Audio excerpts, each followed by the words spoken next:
So, PlayStation 5 Pro Emulation Update, new PS5 themes coming, discussion, and new PlayStation 5 update now live. Those are the stories we're going to cover today, and if you could hit that like button on the video, thank you to those that do it, and as always, it's very much appreciated. First, what PlayStation console did you choose? Sony released a themes update yesterday for the 30th anniversary, and you can choose any era of PlayStation. I chose PlayStation 3 because it was such an impactful era of PlayStation for me personally, and hearing those clicks on the UI is amazing, but that's just me. What about you? So comment below, what PlayStation console theme did you choose? Let us know down in the comments below.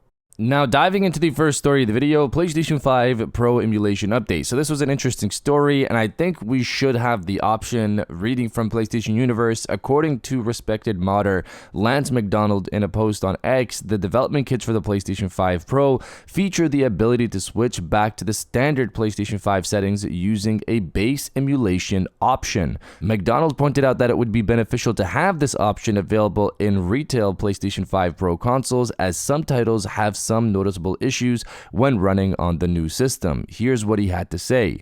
On PlayStation 5 Pro dev kits, you can enable a setting called base emulation mode, which switches the system back to a normal PlayStation 5. With so many games looking worse on PlayStation 5 Pro, they need to add that feature to the retail firmware. Heck, just let us have the extra GPU power, but lie to the software about what console it's running on. No one wants lower rendering resolution, but PSSR will upscale it so you can't tell. We can tell. So I think it's a bit much to say so many games are having issues when it's a few so far seemingly Unreal Engine related games, but there are many games, other games, that got amazing pro updates like Callisto Protocol or GT7, Stellar Blade, Final Fantasy VII Rebirth, of course, etc.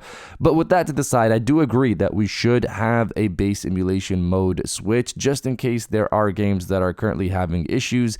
Instead of waiting for the developer to fix the problem, we can just play the game how it was before, but it'll still play better on the Pro if we can take advantage of the GPU and CPU bumps. But I feel like there might be a bit more complexity there, and that's why we don't have the option out there on the retail versions of the firmware. I could see Sony adding this option in the future, maybe like the PS4 upscaling toggle that we have right now in the settings, but let's see what happens as more games are tested on the PlayStation 5 Pro. And if you're enjoying the video so far, hit that subscribe button and join our growing community on our way to 150,000 subscribers.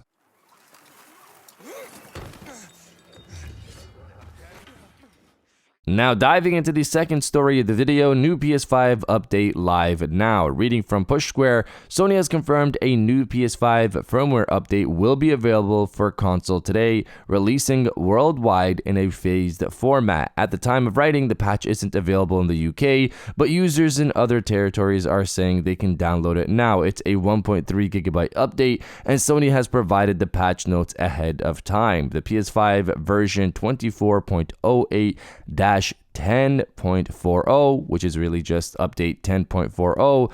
Here are the patch notes for that. We've improved the process of transferring data from another PlayStation 5 and enhanced stability when transferring large amounts of data, such as captures. We've improved the messages and usability on some screens. Given the recent release of the PlayStation 5 Pro, the ability to transfer data from PS5 to PS5 Pro has been an important topic these past few weeks. It appears now if you're transferring lots of data at once, then that process should be a better one than what it's been before. Messages will also display better according to the patch notes. The improved messages and usability is on a bunch of updates, and I personally don't know what it does. I haven't seen the slight changes that it does. I'm not really sure. As for the speed transfer update, that's very welcomed for sure for people moving around between PS5s, but also when transferring gameplay videos, which is what I do when I make my videos here on YouTube. The gameplay clips are usually from my own recordings on my PlayStation 5.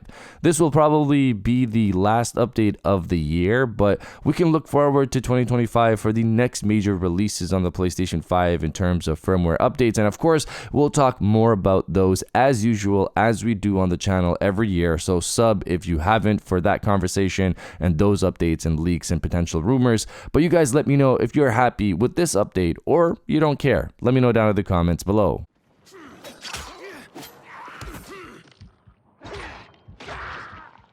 And now diving into the final story of the video, more PS5 themes coming discussion. So yesterday Sony released their 30th anniversary update, and I had a feeling they would do something, but I assumed it would be limited to the welcome hub with a live wallpaper maybe, and that's it. I had hoped they'd do more considering this is the 30th anniversary of PlayStation, and of course that's a huge milestone, and luckily they did, with an actual across the UI theme selection that focused on each era of PlayStation. This changed the boot up, the sound of the console as you moved across it, the UI look when you press the home button, for example, etc. They did something and I was happy about it.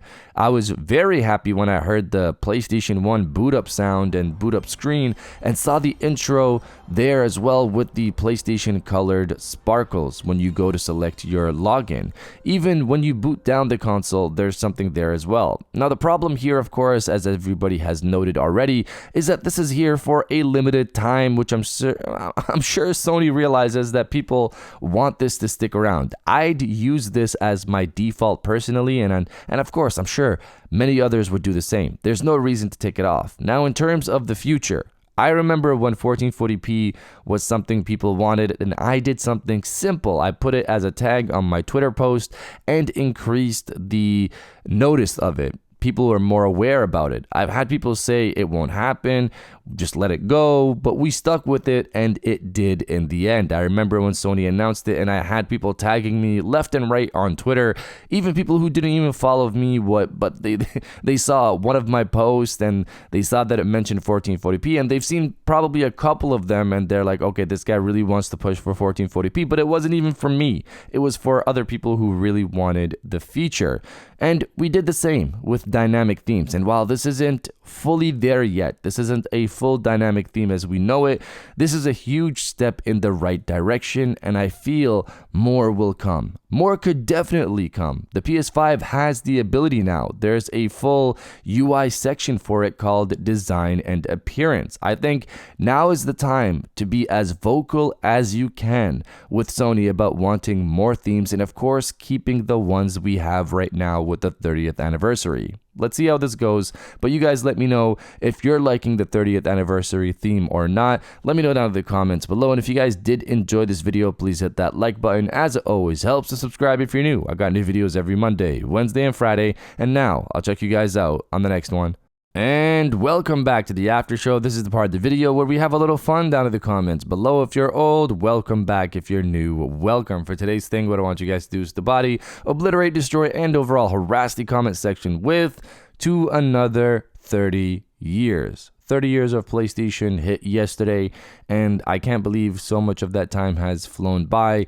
I'm a huge fan of PlayStation, as you guys already know, and of course a lot of you guys here are as well. So if you're excited for the next 30 years, destroy the comment section with "to another 30 years, and I'll definitely heart those comments like I always do, because I appreciate everybody who stays to the end of my videos. And now I'll check you guys out on the next one.